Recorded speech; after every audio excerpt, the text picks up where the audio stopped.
Menurut saya sih untuk kelemah lembutan adalah, tahu bagaimana etika, bersopan santun terhadap, yang lebih tua maupun yang kita hormati. Pada dasarnya kelemah lembutan adalah bentuk dari sikap kerendahan hati. Orang yang lembut hatinya tidak akan merasa bahwa dirinya harus mempertahankan diri untuk dihormati. Tidak marah saat diremehkan ataupun direndahkan, tetapi sebaliknya menghargai dan menghormati orang lain. Menurut saya, kelemah lembutan itu merupakan sikap hati yang tulus untuk mengasihi sesama.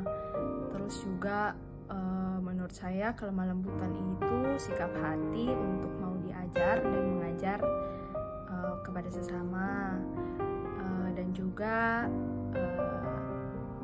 tunduk pada setiap perintah Tuhan. Dimulai dari kita harus bersosialisasi dulu, dan tentunya pada basicnya sih harus berdasarkan pendidikan yang kita nanti proses dari kecil hingga dewasa. Dari situ kita bisa tahu di mana kelemah lembutan kita bersopan dan bertoleransi terhadap sesama. Mulai dalam diri kita, di mana kita harus menurunkan ego yang ada dalam diri kita, dan kita sebagai anak Tuhan harus bisa mencerminkan sikap Kristus supaya kita bisa menjadi contoh bagi banyak orang.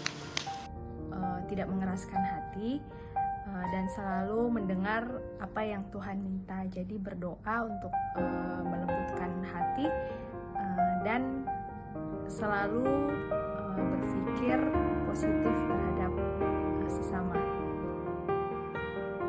Mewarisi bumi bukan berarti kekayaan gitu ya, tetapi kita bisa artikan mewarisi bumi itu apa yang menjadi bagian kita, warisan kita selama hidup di bumi ini, itu bisa kita miliki.